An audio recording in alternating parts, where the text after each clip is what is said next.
Hello நண்பர்களே, இன்னைக்கு நம்ம தி அன்கேனி கவுண்டர் டிராமாவோட 4வது எபிசோடு தான் பார்க்க போறோம். டிராமாவோட ஸ்டார்டிங்லயே இந்த புள்ளி பண்றவங்க அத்தனை பேர் சேர்ந்து ஹீரோட ஃப்ரெண்ட்ஸ் 2 பேத்தையும் லாக் பண்ணி வச்சிருக்கானுங்க. பாவம் ஃப்ரெண்டுக்காரனை வேற காட்டுன்னு காட்டியிருக்கானுங்க. அப்போ ஃப்ரெண்டுக்காரி இருந்துட்டு தயவு செஞ்சு எங்களை விட்டுருங்கடா, எங்களுக்கு ஒன்னும் தெரியாது அப்படின்னு சொல்ல வருவா. அதுக்குள்ளேயும் அந்த கேங் லீடர் ஒரு மூத்த எருமை சுத்திட்டு இருந்துச்சுல, அது பொண்ணுன்னு கூட பார்க்காம நார கிழிச்சிடறான். அப்பவும் கூட அந்த மேயர் பையனோட குரூப்ல இருக்கான்னு சொல்லுவான், இதெல்லாம் தப்புடா, ஒரு பொண்ணை இப்படி அடிக்க கூடாது அப்படிங்கிற மாதிரி. பட் அவனும் கேட்கிற மாதிரி இல்ல. 2 பேத்துக்கும் செம மாத்து உழுகுது. இப்பதான் மேயர் பையன் ஃப்ரெண்டுக்காரனோட போனை வாங்கி ஹீரோக்கு வீடியோ கால் பண்ணி நடந்த விஷயத்தை காட்டுறான். இத பாக்குற ஹீரோவும் கொலை காண்டாகிறான். மகனே, உன் ஃப்ரெண்ட்ஸ் உயிரோடு இருக்கணும்னா ஸ்கூல் பக்கத்துல இருக்க அந்த ஃபேக்டரிக்கு வாடா அப்படிங்கிற மாதிரி சொல்லிடுறான். நம்ம ஹீரோவும் அந்த ஃபேக்டரிக்கு வந்துடுறான். அந்த புள்ளி பண்ற மொத்த கேங் இங்கதான் இருக்கானுங்க. ஹீரோவோட ஃப்ரெண்ட்ஸ் 2 பேருமே பங்கமா அடிவாங்கி அங்கதான் கிடக்குறாங்க. ஃப்ரெண்டுக்காரனாவது பரவாயில்ல, ஓரளவு சுயநினைவுல இருக்கான். பட் பாவம் ஃப்ரெண்டுக்காரி அன்கான்சியஸ்ல இருக்கா. அப்பவும் கூட ஃப்ரெண்டுக்கார இருந்துட்டு தயவு செஞ்சு இங்க இருந்து ஓடிடுறா அப்படிங்கிற மாதிரி சொல்லிட்டு இருக்கான். பட் காண்டான நம்ம ஹீரோ, ஏண்டா ஆல்ரெடி நான் தான் சொன்னனே யாரு மேலே கை வைக்காதீங்கன்னு, ஏண்டா இப்படி பண்ணனீங்க அப்படின்னு கத்தறான். ஹீரோவை சுத்தியும் அந்த டெரிட்டரி போர்ட்டல் ஓபன் ஆகுது. அதுவும் அந்த போர்ட்டல் ரொம்ப பவர்ஃபுல்லா வேற இருக்கு. அதே சமயத்துல நம்மளுக்கு ஆஃப்டர் லைஃப் தான் காட்டுறாங்க. இங்க வீகன் இல்லாம இன்னொரு 3 பேர் இருக்காங்க. இவங்க வேற யாரும் இல்ல, ஒவ்வொருத்தரும் என்கவுண்டர் டீம்ல இருக்கிற ஒவ்வொருத்தங்களையும் பொசஸ் பண்ணவங்க தான் இவங்க. எப்படி ஹீரோவோட உடம்புக்குள்ள வீகன் இருக்காங்களோ அந்த மாதிரி மத்த 3 பேர் உடம்புக்குள்ள இவங்க ஒவ்வொருத்தர் இருக்காங்க. அந்த சமயத்துல நம்ம வீகன் டீ சாப்பிட்டுட்டு இருக்காங்க. அப்ப அவங்க பாடி இன்விசிபிள் ஆகி திருப்பி விசிபிள் ஆகுது. இதனால டீ கப் ஸ்லிப் ஆகி கீழே விழுந்து உடைஞ்சிருது. வீகனுக்கும் உடம்பு சரியில்லாம ஆகுது. சுத்தமா அவங்கனால ஒண்ணுமே பண்ண முடியல. அப்ப அவங்க இருந்துட்டு மத்தவங்களுக்கு எல்லாம் இன்ஃபர்மேஷன் கொடுங்க, ஹீரோக்கு ஏதோ ஆபத்து, யாரையும் அவன் கொல்ல போறான் அப்படிங்கிற மாதிரி சொல்றாங்க. அதே நேரத்துல நம்ம ஹீரோயின் அங்க ஓபன் ஆயிருக்கிற டெரிட்டரிய பாத்தறா. இத பாக்குற மாவோக்கிக்கும் ஷாக் ஆகுது. என்னடா எந்த ஈவில் ஸ்பிரிட் வரல, இதுவாட்டுக்கு ஓபன் ஆயிருக்கு அப்படின்னு யோசிச்சுட்டே இருக்கும் போது ஆஃப்டர் லைஃப்ல இருந்து ஹீரோயினுக்கு இன்ஃபர்மேஷன் வருது, ஹீரோ டேஞ்சர்ல இருக்கான் அப்படின்னு. இதே இன்ஃபர்மேஷன் நம்ம மோடாக்கும் வருது. அப்ப கரெக்டா ஹீரோயின் மோடா கால் பண்ணி ஸ்கூல் பக்கத்துல தான் டெரிட்டரி ஓபன் ஆயிருக்கு, நாங்க போயிட்டு இருக்கோம், சீக்கிரம் அங்க வந்துரு அப்படிங்கிற மாதிரி சொல்லிடுறா. இப்பதான் நம்ம மோடா அந்த டெரிட்டரிய பாக்குறான். செம்ம ஷாக் ஆகுறான், ஏன்னா ரொம்ப பவர்ஃபுல்லா இருக்கு. அதே சமயத்துல நம்மளுக்கு ஹீரோவை தான் காட்டுறாங்க. அவன் ஃப்ரெண்ட்ஸ் இப்படி இருக்கிறது அவனால பார்க்கவே முடியல. உங்களுக்கு எல்லாம் எத்தனை தடவை சொன்னாலும் மண்டையில ஏற போறது கிடையாது. சரி வாங்கடா, எதா இருந்தாலும் இங்கேயே முடிச்சுக்கலாம் அப்படிங்கிற மாதிரி சொல்றான். இவனுங்களும் கேங்கா வரானுங்க.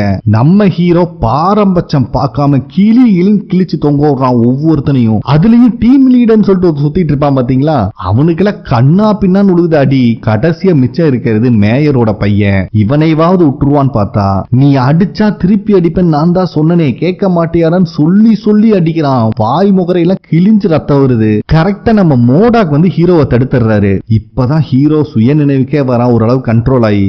என்னடா பண்ணி வச்சிருக்க அப்படின்னு கேட்டா, என் ஃப்ரெண்ட்ஸ் இந்த மாதிரி பண்ணிட்டாங்க, நான் சண்டை வேண்டான்னு சொன்னாலும் அவங்க கேட்கல அப்படிங்கிற மாதிரி சொல்றான். அட லூசு பயலே, அவங்கள அடி என்ன வேணா பண்ணு, பட் கொன்றாத, இங்க பாரு டெரிட்டரி எந்த அளவுக்கு ஓபனா இருக்குன்னு அப்படிங்கிற மாதிரி காட்டுறாரு. பட் ஹீரோ கிட்ட எந்த பதிலும் இல்ல, அழுதுட்டே நின்று இருக்கான் அவனோட ஃப்ரெண்ட்ஸ் நினைச்சு. அதே சமயத்துல அந்த டீம் லீடர் ஒரு கத்தி எடுத்துட்டு மண்ணூரி பாம்பு மாதிரி ஊறிட்டு வரான் நடக்க முடியாம. அங்க வர ஹீரோயின் ஒரே கேக்குதா, சோ தலைவனே மண்ண கவியறான். அதுக்குள்ளே நம்ம மாவோக்கி அங்க வந்துடுறாங்க.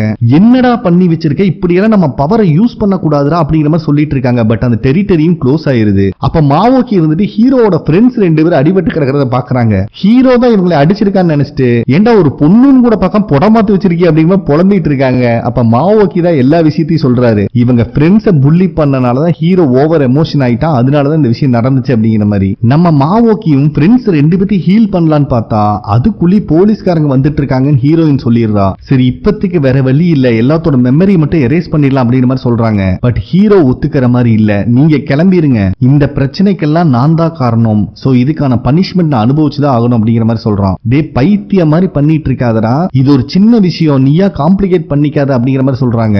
பட் ஹீரோ இருந்துட்டு, இவங்க 2 பேரும் எனக்கு ஃப்ரெண்ட்ஸ் கிடையாது, கிட்டத்தட்ட பேரண்ட்ஸ் மாதிரி, நான் எங்க அப்பா அம்மாவை இழந்ததுக்கு அப்புறம் இருந்து ஒவ்வொரு விஷயத்திலயும் என் கூட உறுதுணையா இருந்தவங்க இவங்க மட்டும்தான், என்ன ஆனாலும் சரி இவங்க நான் விட்டு கொடுக்க மாட்டேன் அப்படின்னு சொல்லிடுறான். சோ இவன் சொல்ல வருது நம்ம மோடாக்கு நல்லாவே புரியுது. நீ சொல்றது கரெக்ட் தான்டா, ஃப்ரெண்ட்ஸுக்கு இந்த மாதிரி நடக்கும் போது நம்ம எதுவுமே பண்ணலனா இந்த அளவுக்கு பவர் இருந்து நம்மளுக்கு என்ன யூஸ், நீ பண்ணது எதுவுமே தப்பு கிடையாது, நான் உனக்கு சப்போர்ட் பண்றேன் அப்படிங்கிற மாதிரி சொல்லிடுறாரு. பட் இருந்தாலும் மாவோக்கிக்கு மனசே இல்ல, இதை எப்படி தனியா ஹீரோ டீல் பண்ணுவான் அப்படின்னு நினைச்சு பயந்துக்கிறாங்க. பட் ஹீரோ முடிவை மாத்திக்கிற மாதிரி இல்ல. சோ போலீஸ் வரனால இவங்களும் கிளம்பி போயிடுறாங்க.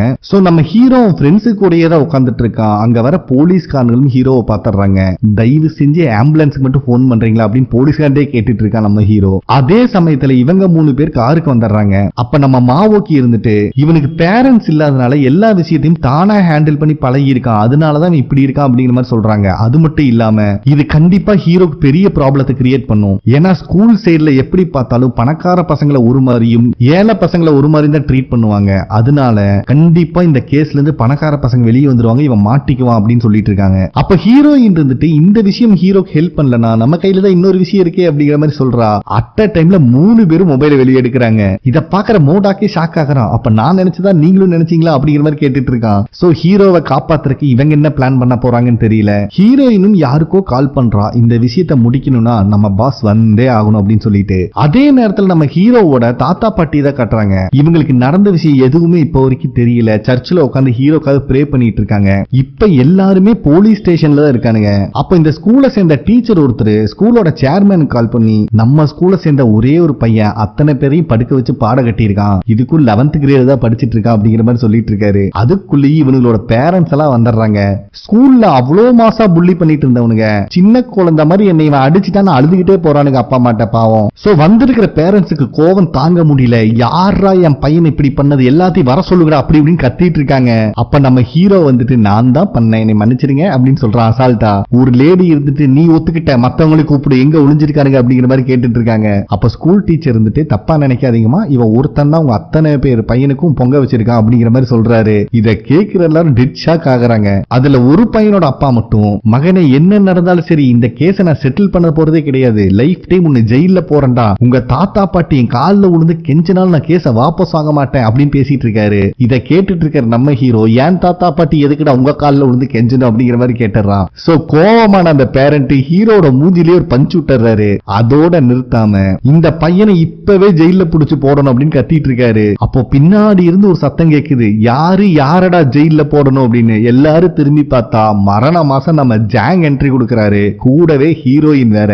இங்க வந்த ஜாங்கு யாரடா ஜெயில போடுறது, இருங்கடா அவங்க அத்தனை பேத்து பசங்களை கழிதிங்க வைக்கிற அப்படிங்கிற மாதிரி டைலாக் விட்டுட்டு இருக்காரு. அதுல இந்த பையனோட பேரண்ட் இருந்துட்டு டேய் ஃபர்ஸ்ட் நீ யாரா, நீ எதுக்கு இந்த பிரச்சனையில் வந்துட்டு இருக்க அப்படிங்கிற மாதிரி கேட்டா நான் தான்டா ஹீரோவோட கார்டியன் அப்படிங்கிற மாதிரி சொல்றது. இதை கேட்க எல்லாரும் சரியான ஷாக் ஆகுது. பைபிள்ல நேர ஹீரோ கிட்ட போய் ஒரு சின்ன கர்ச்சீஃபை கொடுத்து நல்லவங்க ரத்தம் கீழே சிந்தக்கூடாது தொடச்சுக்கோமா அப்படின்னு வேற டைலாக் விட்டுட்டு இருக்காரு. அப்ப அதுல இருக்கிற ஒரு போலீஸ்காரன் ஜாங் எங்கேயோ பார்த்த மாதிரி இருக்குன்னு யோசிச்சுட்டு இருக்கான். பட் யாருன்னு அவனுக்கு கிளிக் ஆகல. அப்ப ஜாங் இருந்துட்டு இந்த அத்தனை பசங்களும் ஸ்கூல்ல நிறைய பேத்த புள்ளி பண்ணிருக்கானுங்க, சொல்ல போனா ஹீரோ தான் காப்பாத்தி இருக்கான், அதுக்குண்டான ப்ரூஃப் எங்கிட்ட இருக்குன்னு சொல்லிட்டு ஹீரோயின் கொண்டு வந்து பேக் கீழே போடுறானுங்க. இவனுக்கு சண்டை போடும் போது யூஸ் பண்ண வெப்பன்ஸ் எல்லாம் அதுலதான் இருக்கு. சோ நம்ம ஜாங் இருந்துட்டு இதுல அத்தனை கைரேகையும் எடுத்து செக் பண்ண சொல்றாரு. மகனை எவன் கைரேகை எல்லாம் மேட்ச் ஆகுதோ அவனுக்கு அத்தனை பேத்தையும் ஜட்டியோட உள்ள உட்கார வைக்கிறா அப்படின்னு டைலாக் விட்டுட்டு இருக்காரு. அதுல ஒரு பேரண்ட் மட்டும் ரொம்ப துள்ளிட்டு இருக்காரு. இப்ப ஹீரோவை அடிச்சவரு. அப்ப நம்ம ஜாங் ஹீரோட்ட கொடுத்த கர்ச்சீஃபை வாங்கி கையில சுத்திட்டே வராரு. ஏன்பா அவன் மூக்குல ரத்தம் வரக்கு நீ தானே காரணம் அப்படிங்கிற மாதிரி கேட்டா அந்த பேரண்ட் இருந்துட்டு ஆமாடா நான் தான் என்ன பண்ணுவேன் அப்படிங்கிற மாதிரி தெனாவிட்டா பேசுறாரு. போலீஸ் ஸ்டேஷன் கூட பார்க்காம ஜாங் விடுவாரு பாருங்க ஒரு பஞ்சு, ஸ்டேஷனே கதி கலங்கி போயிருது. இத்தனை அடாவடித்தனம் பண்ணிட்டு ஹீரோவை பார்த்து கண்ணடிச்சுட்டு ஸ்டைலா வந்துட்டு இருப்பாரு. சம மாசா இருக்கும் இந்த சீனு. ஒரு வழியா இத்தனை நேரமா யோசிச்சுட்டு இருந்த போலீஸ்கார கண்டுபிடிச்சார். இவர் ஜாங்மூல் ரிட்டைல் கார்பரேஷனோட சேர்மேன் அப்படிங்கிற விஷயத்தை இத கேட்கிற எல்லாம் டெட் ஷாக் ஆகி நிக்கிறாங்க. அதுல ஒரு லேடி ஜாங் அடிக்கலான்னு வராங்க.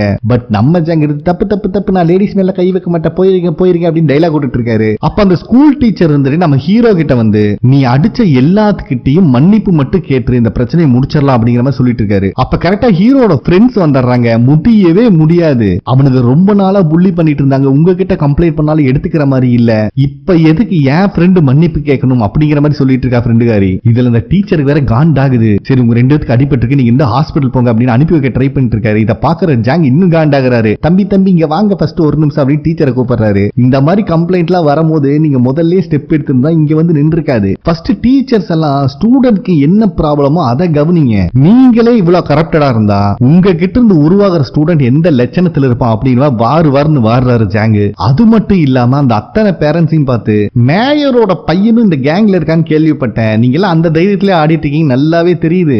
நீங்க நினைக்கிற மாதிரி ஆள் நான் கிடையாது.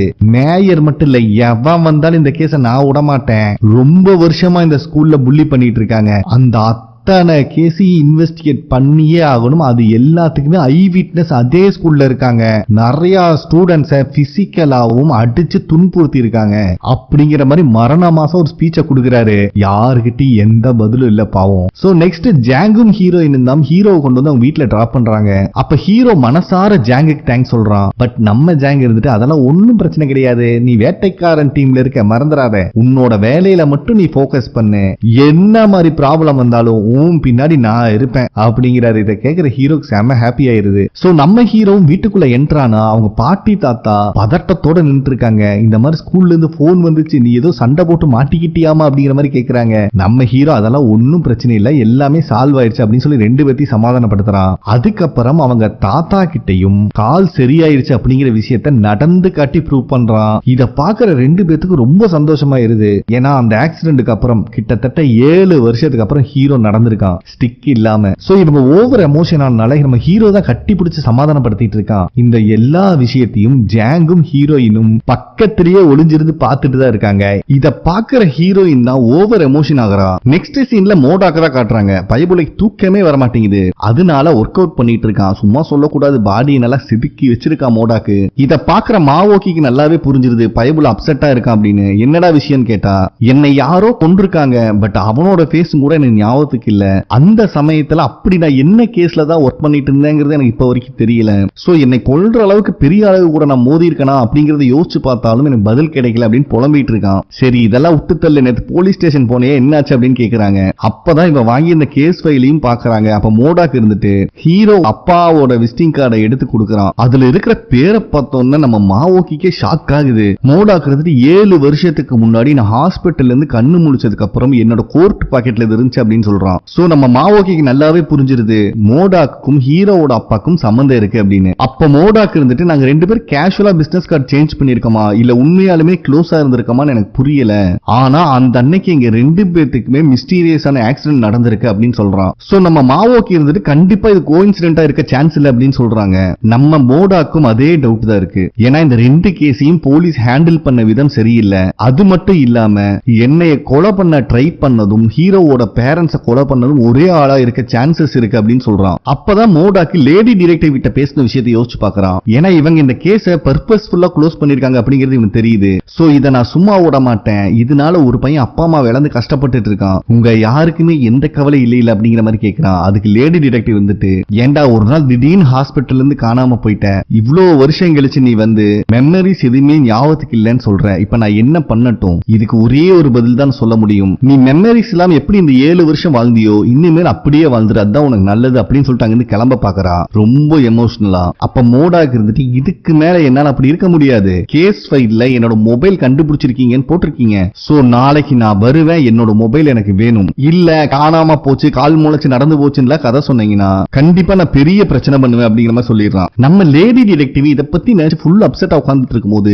புதுசா ஒரு கேரக்டர் என்டர் ஆகுறான். இவனை நம்ம ஜூனியர்னு வச்சுக்கலாம். ஆக்சுவலா லேடி டிடெக்டிவ்க்கு அசிஸ்டண்டா தான் இவனை அனுப்பி இருக்காங்க. பரவாயில்லையப்பா, இத்தனை வருஷமா கேட்டுட்டு இருக்கேன், எவனையும் தெரியல, திடீர்னு நீ வந்து சிக்கிருக்கே அப்படிங்கிற மாதிரி சொன்னா இவனுக்கு மூஞ்சியே இல்ல பாவம். சரி ஓகே மேடம், நம்ம டீம்ல எத்தனை பேர் இருக்காங்க, நான் இங்க உட்காரணும் அப்படின்னு கேட்கிறான். ரொம்பலாம் கவலைப்படாதப்பா, மொத்தமா டீம்லயே நான் ஒருத்தி தான் இருக்கேன், இப்ப உன்னை சேர்த்து 2 பேரு அப்படிங்கிற மாதிரி சொல்லிடுறான். ஒரு ரேப் கேஸோட டீடைல் எடுத்து கொடுத்து, இவனை நேத்து தான் அரெஸ்ட் பண்ணிருக்கோம், இவனை விசாரிக்க வேண்டியது இருக்கு, அதுக்குள்ள இந்த கேஸ படிச்சிரு அப்படின்னு கொடுத்துட்டு போறான். அதுக்கப்புறம் ஸ்கூல்ல தான் காட்டுறாங்க, பயபுள்ளைய எல்லாருமே ஹீரோவை பத்தி தான் பேசிட்டு போயிட்டு இருக்காங்க. ஒரே நைட்ல இந்த புள்ளி பண்ற அத்தனை பேர்த்தை காட்டியிருக்கான். அது மட்டும் இல்லாம ஸ்டேஷனையே அலற விட்டுருக்கான். ஏன்னா ஜாங்முல் ரிட்டையர்ட் கார்பரேஷனோட சேர்மேன் தான் நம்ம ஹீரோவோட கார்டியனாமா அப்படிங்கிறது ஸ்ப்ரெட் ஆயிட்டு இருக்கு. ஸ்கூல்ல இண்டி இடுக்கு மூளை முடுக்குன்னு எல்லா இடத்துலயும் போலீஸ்காரனுங்க க்ளோஸ் பண்ணி வைக்கிறானுங்க. இத பாக்குற ஃப்ரெண்டுக்கார ஓவர் எமோஷன் ஆயிடுறான். இதெல்லாம் முதல்லயே பண்ணிருந்தீங்கன்னா இத்தனை அடி நான் வாங்கியிருக்க வேண்டியதே இல்லடா அப்படின்னு ஃபீல் பண்ணி அழுதுட்டு இருக்கான் பாவம். நெக்ஸ்ட் நம்மளுக்கு மேயர் பையனை தான் காட்டுறாங்க. பயபுள்ள ஸ்டேஷன்ல இருந்தாலும் மேயரோட பையன்கிற திமிர்ல உட்காந்து செல்ஃபி எடுத்துட்டு இருக்கான். அதுவும் பின்னாடி போலீஸ்காரன் கவர் ஆகிற மாதிரி எடுத்துட்டு இருக்கான் போட்டோ. இத ஆன்லைன்ல வேற அப் பண்ண போறான். கரெக்டா மொபைல நம்ம மேயரோட அசிஸ்டன்ட் வந்து புடுங்கிடுறான். ஏன்னா ஏற்கனவே உங்க அப்பாக்கு இருக்கிற பிரச்சனை பார்த்தாதடா, நீ வேற புதுசு புதுசா கிரியேட் பண்ணிட்டு இருக்க, இது அவரோட எலெக்ஷன் ரிசல்ட்ட பாதிக்கும்டா அப்படிங்கிற மாதிரி சொல்றான். பட் இவன் கேட்கிற மாதிரி இல்ல. சோ அங்க இருந்து மேயர் பையனையும் கூப்பிட்டு போயிடுறான். அதுக்கப்புறம் லேடி டிடெக்டிவ்க்கு இப்ப புதுசா ஜாயின் பண்ண அசிஸ்டன்ட் கால் பண்றான். ரேப் கேஸோட விக்டிம் அரெஸ்ட் பண்ணி வச்சிருக்கீங்கன்னு சொன்னீங்கல்ல, அத ஒரு போலீஸ்காரர் ரிலீஸ் பண்ணிட்டு இருக்கான் அப்படின்னு. சோ நம்ம டிடெக்டிவ்க்கு நல்லாவே புரியுது, இவளுக்கு ஆகாத ஆகாத போலீஸ்கார ஒருத்த கரப்டட் போலீஸ் இருக்கான், அவன் தான் இதெல்லாம் பண்றான்னு. அவங்களை எங்கேயும் போக விட்டாத ஒரு 5 நிமிஷம் ஹோல்ட் பண்ணி வந்தாரன்னு அரக்க பறக்க வந்துட்டு இருக்கா. கிட்டத்தட்ட அவனுக்கு கார் எடுக்கும் போது நம்ம ஹீரோயின் வந்து பிளாக் பண்ணிடுறான். பட் அவனுக்கு தான் ஹீரோயினை மதிக்கவே மாட்டானுங்களே. சோ சுத்தமா மட்டும் மரியாதை இல்லாம ஹீரோயினையே பயமுறுத்தி கார் எடுத்துட்டு போயிடுறானுங்க.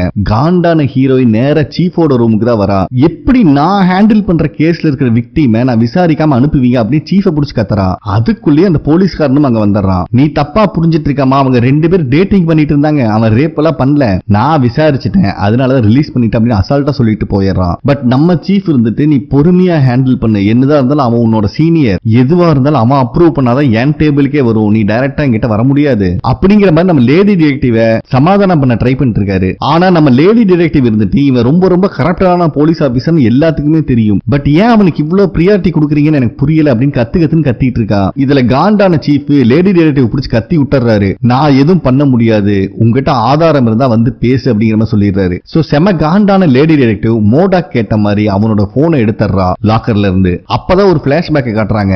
மோடாக் ஆக்சிடென்ட் ஆனதுக்கு அப்புறம் நம்ம லேடி டிடெக்டிவ் தான் கூட்டு போய் ஹாஸ்பிடல் அட்மிட் பண்ணிருக்கா. அதை நினைச்சு பார்த்துட்டு மோடாக் தான் வந்து மீட் பண்ணி அந்த மொபைலையும் கொடுக்கறா. சோ இதுல டீடைல் எதுவும் இல்ல, உன்னால பார்க்க முடியாது, நான் ஒரு ஃபாரன்சிக் எக்ஸ்பர்ட் நம்பர் தரேன், இவரை கான்டாக்ட் பண்ணி போலீஸ்காரங்களுக்கு இவரை தெரியாது அப்படிங்கிற மாதிரி சொல்லிடுறான். ஏன்னா இவருனால மட்டும்தான் இதுல டீடைலை ரெக்கவர் பண்ணி கொடுக்க முடியும். இத பாக்குற மோடாக்கே ஷாக் ஆகுது. பரவாயில்லையே, உன்னையே ஒரு கரப்டட் போலீஸ் தான் நினைச்சிட்டு இருந்தேன், பட் நீ நல்லவளா இருக்க அப்படிங்கிற மாதிரி சொல்லிட்டு இருக்கான். அப்ப நம்ம லேடி டிடெக்டிவ் வந்துட்டு டே லூசு பையிலே நம்ம 2 பேர் கப்புலா இருந்தோம்டா முதல்ல அப்படிங்கிற மாதிரி சொல்றா. இதை கேட்கிற மோடாக்கு ஷாக் ஆகுது. சரி இவனுக்கு தான் மெமரி எதுவும் இல்லையே, இவன்கிட்ட என்னத்த பேசுறதுன்னு கிளம்பலான்னு பார்த்தா மோடாக்கு இருந்துட்டு அப்ப 7 வருஷமா எனக்கு தான் வெயிட் பண்ணிட்டு இருந்தேன் அப்படிங்கிற மாதிரி கேட்கிறான். அதுக்கு லேடி டிடெக்டிவ் வந்துட்டு இதுக்கு மேல வெயிட் பண்ண மாட்டேன், ஏதாவது உதவி வேணா நம்பர் கூப்பிடுன்னு சொல்லிட்டு போயிடுறா. நெக்ஸ்ட் சீன்லயே அந்த ட்ரக் டீலர் டெய்சின் குரூப்போட ஆபீஸ் தான் வந்திருக்கான். இந்த டெய்சின் குரூப்ங்கிறவனுக்கு தான் இந்த சிட்டியவே ரீடெவலப்மெண்ட் பண்ணி பெரிய லெவல்ல ப்ராஜெக்டை இம்ப்ளிமெண்ட் பண்ணிட்டு இருக்கானுங்க மேயர் மூலியமா. மகனே இன்னொரு டைம் ட்ரக் சம்பந்தமா ஏதாவது ப்ராப்ளம் வந்துச்சு உன்னை நான் என் கையாலேயே கொன்னு போட்டுருவேன் அப்படின்னு மிரட்டிட்டு இருக்காரு. அப்ப அந்த ட்ரக் டீலர் இருந்துட்டு நான் அந்த டிடெக்டிவ பார்த்தேன் அப்படின்னு சொல்றான். வேற யாரும் இல்ல, நம்ம மோடாக்க தான். ஸ்டேஷன்ல அவன் பார்த்திருப்பான், பட் ஃபுல்லா நோட் பண்ணல.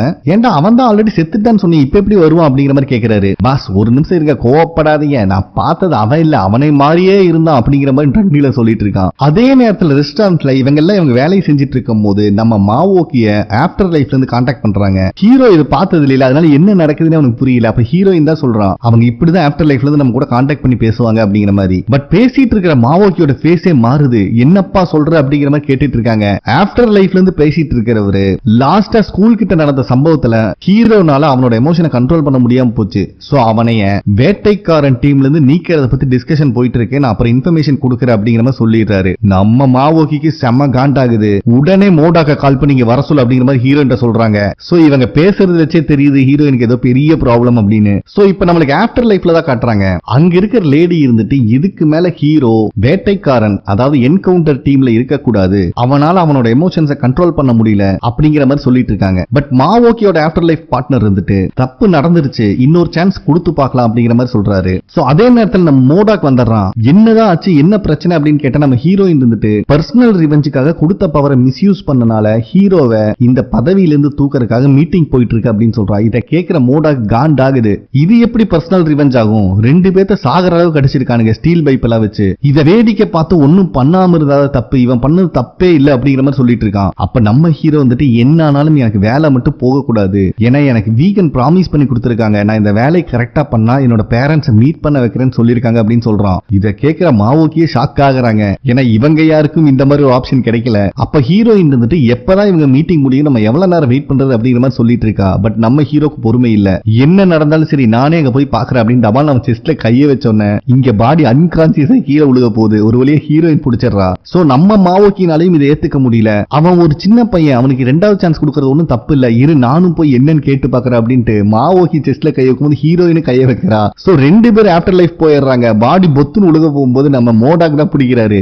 இவனுங்க வேற பொத்துன்னு உழுதுட்டே கிடக்குறானுங்க அப்படின்னு புலம்பிட்டு இருக்காரு பாவம். சரி இவங்க எல்லாம் போனதுக்கு அப்புறம் நான் மட்டும் தனியா இருந்து என்ன பண்ண போற அப்படின்னு நம்ம மோடாக்கும் செஸ்ட்ல கையை வச்சா அவன் பாடி பொத்துன்னு உழுகுது பாவம். அதை பிடிக்க ஆள் இல்ல. சோ நம்ம ஹீரோவும் ஆஃப்டர் லைஃப்க்கு வந்துடுறாரு அவங்க கிட்ட பேசுறதுக்காக. அதே சமயத்துல நம்ம மாவோக்கி ஹீரோயின் 2 பேரும் வந்துடுறாங்க. பட் நம்ம மோடாக் மட்டும் ஏதோ சூப்பர் ஹீரோ மாதிரி என்ட்ரி கொடுக்குறாரு. இத பாக்குற மாவோக்கிக்கு காண்டாகுது. நம்ம எல்லாம் எவ்வளவு நல்ல பிள்ளையாட்டம் வந்தோம், இந்த நாய் அடங்குதான்னு பாத்தியா அப்படின்னு புலம்பிட்டு இருக்காங்க. அப்ப நம்ம மாவோக்கியோட ஆஃப்டர் சோல் பார்ட்னர் இருந்துட்டு கண்டிப்பா ஹீரோக்கு இன்னொரு சான்ஸ் சான்ஸ் கொடுத்தாகணும். அவன் சின்ன பையன், அது மட்டும் இல்லாம இன்னும் ஃபுல்லா கத்துக்கல. அது மட்டும் இல்லாம வீகன் பாடியை பொசஸ் பண்ணும்போது இவன் கோமாலையும் கிடையாது. சோ கண்டிப்பா அடாப்ட் பண்ணிக்க கொஞ்சம் டைம் ஆகும் அப்படிங்கிற மாதிரி சொல்லிட்டு இருக்காரு. அப்ப அங்க இருக்கிற லேடி இருந்துட்டு இது ஹீரோவோட உயிர் சம்பந்தப்பட்ட பிரச்சனை மட்டும் இல்ல, என்கவுண்டர் டீம்ல இருக்கிறவங்க அவங்க எமோஷனை கண்ட்ரோல் பண்ண முடியாம யாரையாவது கொன்னுட்டா அது நம்ம உயிரையும் பாதிக்கும். நேத்தே கிட்டத்தட்ட வீகன் செத்து பொழைச்சிருக்காங்க அப்படிங்கிற மாதிரி சொல்லிட்டு இருக்காங்க. அப்ப ஹீரோயின் பேசலான்னு வந்தா நம்ம மாவோக்கி உள்ள பூந்துடுறாங்க.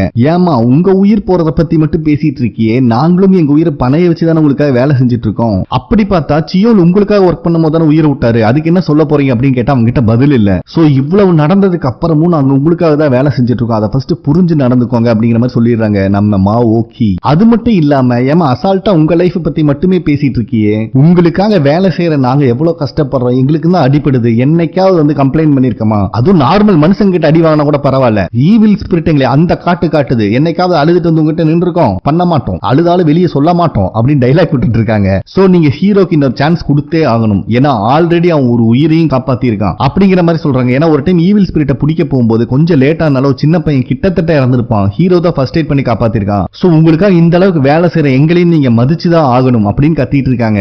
அப்ப நம்ம ஹீரோயின் இருந்துட்டு மோடா கிட்ட நம்ம வந்திருக்க வேண்டிய அவசியமே இல்லையாட்டு இருக்கு, மாவோக்கியே ஃபுல் மேட்டரை முடிச்சிடுவாங்கன்னு நினைக்கிறேன் அப்படின்னு சொல்லிட்டு இருக்கா. அது மட்டும் இல்லாம வீகனை பார்த்து நீங்க இவனுக்கு ப்ராமிஸ் பண்ணி கொடுத்தீங்கன்னு நான் கேள்விப்பட்டேன், நல்லா ஒர்க் பண்ணா அவங்க அப்பா அம்மாவை மீட் பண்ண வைக்கிறேன்னு சொல்லி. சோ கண்டிப்பா கடைசி வரைக்கும் நீங்க இவனுக்கு சப்போர்ட் பண்ணி தான் ஆகணும். ஏன்னா நாங்கெல்லாம் கோமா ஸ்டேஜ்ல இருந்தவங்க, எங்களுக்கெல்லாம் இந்த லைஃபை நீங்க கொடுத்ததுதான். பட் ஹீரோ எங்களை மாதிரி இல்ல, அவன் ஒரு நார்மலான வாழ்க்கையை ஆல்ரெடி வாழ்ந்துட்டு இருந்திருக்கான், அவன் உடம்பை நீங்க ஆக்குபை பண்ணிருக்கீங்க. சோ கண்டிப்பா அதுக்கு ரிட்டர்னா அவன் கேட்ட மாதிரி ஒரு டைமாவது அவங்க அப்பா அம்மாவை நீங்க மீட் பண்ண வச்சுதான் ஆகணும் அப்படின்னு சொல்லிடுறாங்க. இத கேட்கிற ஹீரோ எமோஷனலா அழுதுட்டே நின்னுட்டு இருக்கான். அதே நேரத்துல கார் எல்லாம் ஸ்கிராப்புக்கு போடுற இடத்தை தான் காட்டுறாங்க. இதுக்கு முன்னாடி தேர்ட் லெவல் ஈவில் ஸ்பிரிட் ஒருத்தன் தப்பிச்சு போயிருப்பான்ல, அவன் அங்கதான் வேலை செஞ்சுட்டு இருக்கான். அப்ப அங்க வர ஒரு ஆள் இருந்துட்டு டைசன் குரூப்போட சேர்மனுக்கு வலினா என்னன்னு தெரியணுமா போய் காட்டிரு அப்படிங்கிற மாதிரி சொல்றான். பட் இந்த ஈவில் ஸ்பிரிட் இருக்கிறவன் அந்த ஆளை டேடின்னு தான் கூப்பிடுறான். அப்ப அந்த ஆள் இன்னொரு ஸ்லிப்பை கொடுத்துட்டு வர வழியில இந்த கேக்கையும் கலெக்ட் பண்ணிட்டு வா அப்படிங்கிற மாதிரி சொல்லிடுறான். அதே சமயத்துல அந்த ஆளுக்கு இன்னொரு போன் கால் வருது, டே அன்பு மகனே வந்துடுற, நம்மளா டின்னர் ஒன்னா சாப்பிடலாம் அப்படிங்கிற மாதிரி இன்னொரு பையன்கிட்ட கொஞ்சம் பேசிட்டு போறான். இத பாக்குற இந்த ஈவில் ஸ்பிரிட் இருக்கிறவன் செம்ம காண்டாகிறான். அதே நேரத்தில் நமக்கு மோடாக் தான் காட்டுறாங்க. லேடி டிடெக்டிவ் சொன்ன மாதிரி ஒரு ஃபாரன்சிக் ஆளை வந்து மீட் பண்ணி போன்ல இருக்கிற ஃபைல்ஸையும் ரெக்கவர் பண்ணிடுறான். அதுல இருக்க போட்டோஸ் செக் பண்ணிட்டு இருக்கும் போது ஒரு வீடோட போட்டோ வருது, நெக்ஸ்ட் ஒரு பொண்ணோட பர்த்டே போட்டோ இருக்கு. சோ நம்ம லேடி டிடெக்டிவ் கால் பண்ணி அந்த பொண்ணோட பேரு நிம்மு, மார்ச் 4, 1992ல பிறந்திருக்கா, அவளோட கேஸ் ஃபைல பார்த்து சொல்லு அப்படிங்கிற மாதிரி கேக்குறான். லேடி டிடெக்டிவ் சர்ச் பண்ணி பார்த்தா அந்த பொண்ணு இறந்துட்டா அப்படிங்கிற மாதிரி டீடைல் இருக்கு. டேட் வந்து பாத்தீங்கன்னா செப்டம்பர் 16, 2018. அதாவது அந்த பொண்ணு தொலைஞ்சு போய் 5 வருஷத்துக்கு அப்புறம் அந்த பொண்ணு இறந்துட்டான்னு ரெஜிஸ்டர் பண்ணிருக்காங்க. அதுல இருக்கிற வேறொரு போட்டோவை ஓபன் பண்ணி பார்க்கறான். பட் நம்ம மோடாக்கு அதுல என்ன இருக்குன்னே புரியல. அதே நேரத்துல ஆஃப்டர் லைஃப் தான் காட்டுறாங்க. நம்ம மாவோக்கியோட பார்ட்னர் அவனோட ஃபேமிலி போட்டோ வச்சு பார்த்துட்டு இருக்கான். அப்ப கரெக்டா வீகன் அங்க வராங்க. உடனே போட்டோ ஒளிச்சு வச்சிடறான். அங்க வந்து வீகன் இருந்துட்டு இவனுக்கு தேங்க்ஸ் சொல்றாங்க. ஏன்னா இவன் இன்ஃபர்மேஷன் கொடுத்தனாலதான் நம்ம என்கவுண்டர் டீம் ஆஃப்டர் லைஃப் வந்து ஹீரோக்காக சப்போர்ட் பண்ணி பேசியிருப்பாங்க. அது மட்டும் இல்லாம சின்ன ஸ்லிப்பை கொடுத்து இதுல இருக்கிற கேஸ் ஃபைல் கேக்குறாங்க. பட் அந்த ஆள் இருந்துட்டு இது எகெயின்ஸ்ட் லா, இது மாட்டினீங்கன்னா உங்களுக்கு பிரச்சனை ஆயிரும் அப்படிங்கிற மாதிரி சொல்றான். அப்ப அவன் ஒளிச்சு வச்சிருக்க ஃபேமிலி போட்டோ எடுத்துக்காட்டி இதுவும் எகெயின்ஸ்ட் லா தான், சொல்றத மட்டும் செய்யற அப்படிங்கிற மாதிரி சொல்லிடுறாங்க வீகன். சோ அவனும் வந்து கேஸ் ஃபைல தேட ஆரம்பிக்கிறான். அது 2013ல நடந்த கேஸ் ஃபைல். சோ ஹீரோவோட அப்பா அம்மாவோட கேஸ் ஃபைல் தான் அது.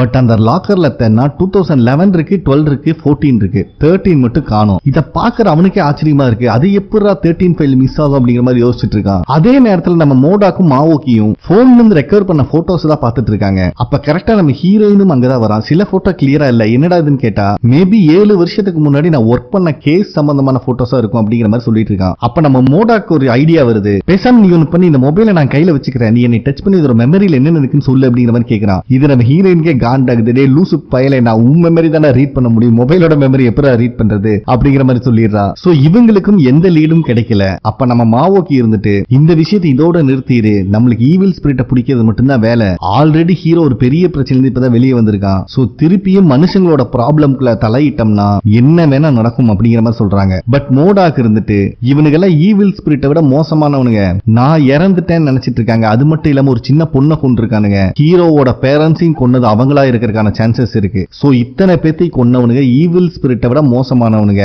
அப்படிங்கிற மாதிரி சொல்றான். அது மட்டும் இல்லாம கடைசியா நான் ஹீரோவோட அப்பாக்கு தான் கால் பண்ணிருக்கேன், எனக்கு ஹெல்ப் பண்ண சொல்லி கேட்டிருக்கனா இல்ல ஏதாவது முக்கியமான விஷயத்தை கன்வே பண்ணிருக்கனா அப்படிங்கிறது எனக்கு புரியல. ஆனா இவரோட நம்பர் ரொம்ப ஃபெமிலியரா எனக்கு தெரியுது, என்ன விஷயம் தான் ரீகால் பண்ண முடியல அப்படின்னு சொல்லிட்டே அந்த நம்பருக்கு கால் பண்றான். கரெக்டா ரெஸ்டாரண்ட்டுக்கு வெளியே வந்துட்டு இருக்க ஹீரோவும் மொபைல் அட்டன் பண்றான். இத பாக்குற மோடாக்கு செம ஷாக் ஆகுது. சோ இவங்க எல்லாம் டெட் ஷாக்ல ஹீரோவை பார்த்து நின்னுட்டு இருக்காங்க. பட் ஹீரோ கேஷுவலா சிரிச்சிட்டு அதே போன்ல வேற யாரோ நினைச்சு பேசிட்டு இருக்கான். அங்க சீன் கட் ஆகுது. அதே நேரத்தில் நம்மளுக்கு அந்த லெவல் 3 ஈவில் ஸ்பிரிட் தான் காட்டுறாங்க. பயபுள்ள அந்த டைசன் குரூப் கம்பெனியோட சேர்மேனை கட்டி போட்டு வச்சிருக்கான். அவர் இருந்துட்டு நீ கேக்குற கான்ட்ராக்ட்ல தான் நான் சைன் பண்ணி கொடுத்துட்டேனே, தயவு செஞ்சு நீ விட்டுறா அப்படிங்கிற மாதிரி கெஞ்சிட்டு இருக்காரு. ஆனா இவன் விடுவானா? ஒரு கத்திரிக்கோல் எடுத்து கொஞ்சம் கொஞ்சமா அந்த ஆளோட உடம்புல இருக்க நரம்பு சதன் கட் பண்ணி கொடூரத்துக்கு பண்ணிட்டு இருக்கான். பயபுள்ள இத ஒரு ஹெட்போன் போட்டு பாட்டு கேட்டுட்டே என்ஜாய் பண்ணிட்டு வேற பண்றான். கொலவெறி பிடிச்சவன் ரத்தம் தெறிக்க தெறிக்க சேர்மேன் கத்துறாரு. ஆனா இவன் சிரிச்சு என்ஜாய் பண்ணிட்டு இருக்கான். இந்த இடத்துல இந்த எபிசோடும் கம்ப்ளீட் ஆகுது.